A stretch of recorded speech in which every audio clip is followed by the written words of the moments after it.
Come in. Oh, hello. How are you doing today? Hi, how are you doing? I'm fantastic. I'm so happy to be back. Oh, I'm glad to hear that. Thank you so much for making the time to come and meet outside of therapy. I really appreciate it. Absolutely. I'm so invested.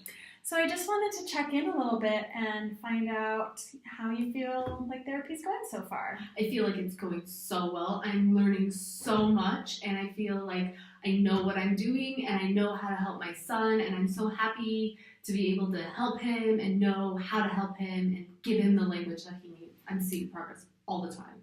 Wow, that's amazing because as I know we've gone over, parent participation for someone as young as Hank is so important. Oh, absolutely. It's great to have you so fully on board and eager to learn. I think it's really, really special.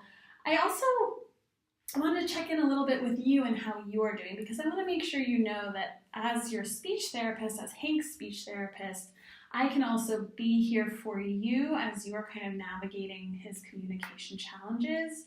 I know this is a new diagnosis. It must be a huge life change for you. I'm just wondering how you're kind of feeling about that side of things. At first I was a little nervous, and now I'm coming to terms with the fact that I can deal with this. This is something that has been handed to me, and Hank is just going to be fine and dandy. I'm going to get him the help he needs, and he's definitely, I have no worries, he's going to college.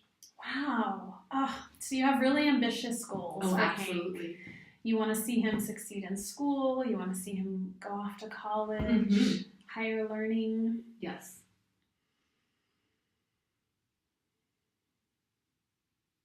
It's really good to hear.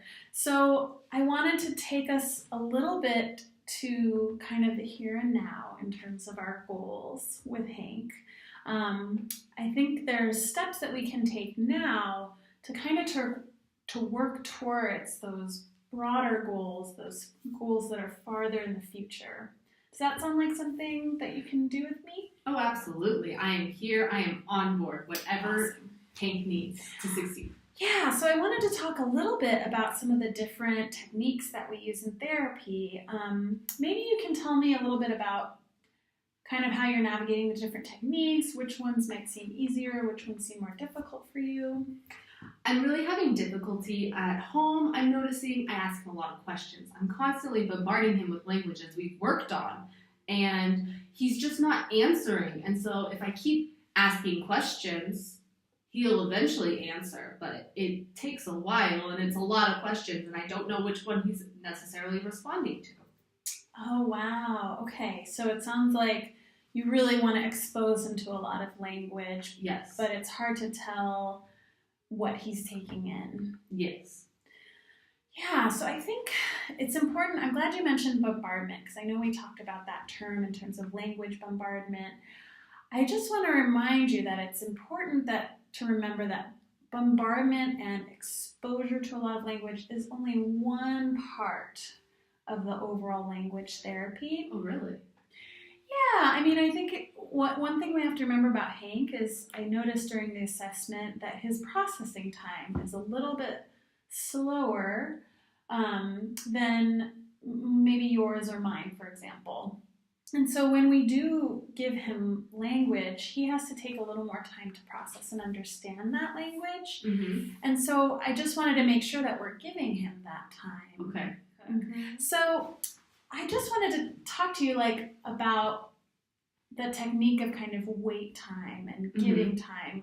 How do you feel that is going for you?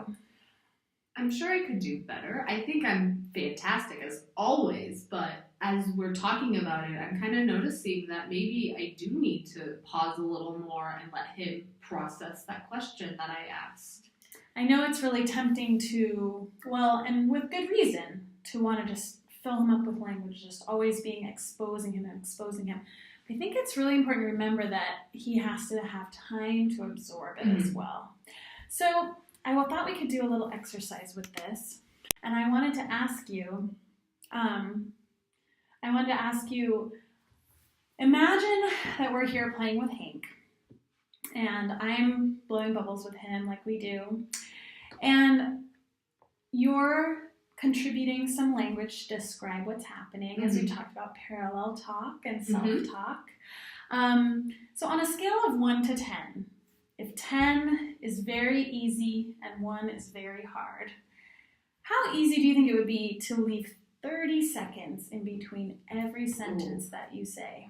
Ooh, that sounds like a lot of time. So I'm going to say it's like a 3 or a 4. Okay, so that sounds like something that would be really difficult for you. Or Yes, moderately definitely. difficult. Definitely difficult. Okay, so as Hank's speech therapist, it's partly my job, as we've talked about, to help you develop these skills. So I'm wondering what in your mind would make it easier, or what can I do to make it easier, or what in general would make it easier for you? Would it be possible to reduce that to 15 seconds?